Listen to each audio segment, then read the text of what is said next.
الشیطان الرجیم بسم الله الرحمن الرحیم. د سوات د خاورې غیرتمندو عزتمندو پښتنو مسلمانانو د سوات د پریس کلب او غیرتمندو او نرانو صحافیانو ورونو السلام علیکم. مونږ د حقوق تحفظ القوسل چک درې د قومي جرګه چې دا د نن د خان صاحب جلسې لراغلی او د احتجاج لپاره د خپل علاقې د ان اس 6 ته MNA محبوب شاه خلاف او د PK 14 همایون خلاف.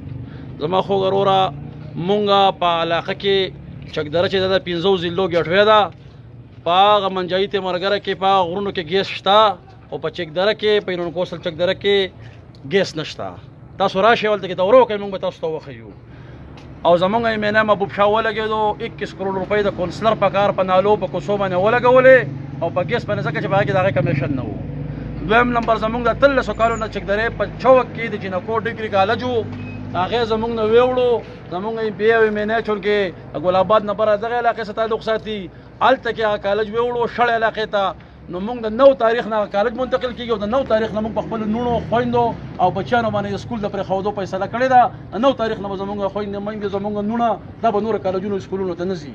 دریم نمبر خبره دا ده چې صاحب زمونږ د MNA محبوب شاه او MPA هلته کې زمونږ سره د عقاو د غلام نظري راسه کوي نه مذاکراتو ته کېناسته نه خبرې ته کېناسته. او زمونږ یونان کونسل ستاسو د سوات ته ماشاءالله خدای د سوات آباد لري غرونو ته د ګیس خطرې ده. موږ په خوشحاله موږ خوشحاله موږ محمود خان وزیر اعلی شو د سوات د ملکن ډویژن زمونږ د علاقې له به یو شان ترقي ورکړي.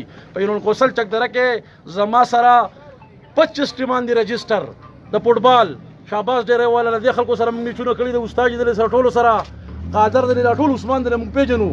او زمونږ سره یو سټیډیم نشته دی په هغه غرونو کې سټیډیم جوړ کړی دی. زمونږ سره هسپتال نشته دی په صحیح طریقه سره چې ټریټمنټ یې وشي.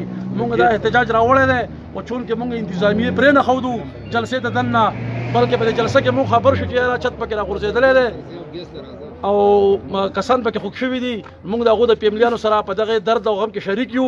الله دې هغو له صحت کامله او عاجله ورکړي او الله دې جوړ کړي ټولو.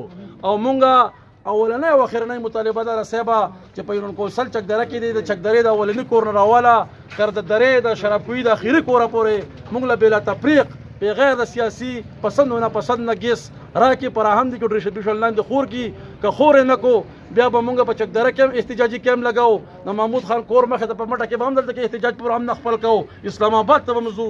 ستاسو پریس وزیرونو په خدمت کې دا عرض دی چې د حقوق تحفظ یونان کونسل چکدرې دا جرګه دا ټوله جرګه دا مونږ صرف د کلي نه یو کس راویستی دی. زمونږ سره د 15 کلو خلک را سره دی. د هغو زموږ سره د لوس کړی وم محبوب شاه MNA چې تاسو ته به په اګست کې د ډسټریبیوشن لاین کوو. د خپلې وعدې نه منکر شو. موږ په دې احتجاج مجبور شو دلته کې خان صاحب راغلي وو او خان صاحب ته انتظامیې مرګرو پرې نه ښودو او اواز هم ونه رسېدو. نو خان صاحب ته ملکن ډویژن ته به راتلو ورکلی وایو او شکریه یې ده کوو چې ملکن ډویژن خلکو له صحت کارډ ورکړو او د خپل MPA همایون خانو او د محبوب شاه خلاف د مرد آباد اواز کوو چې هغو دواړو خلاف مرد آباد.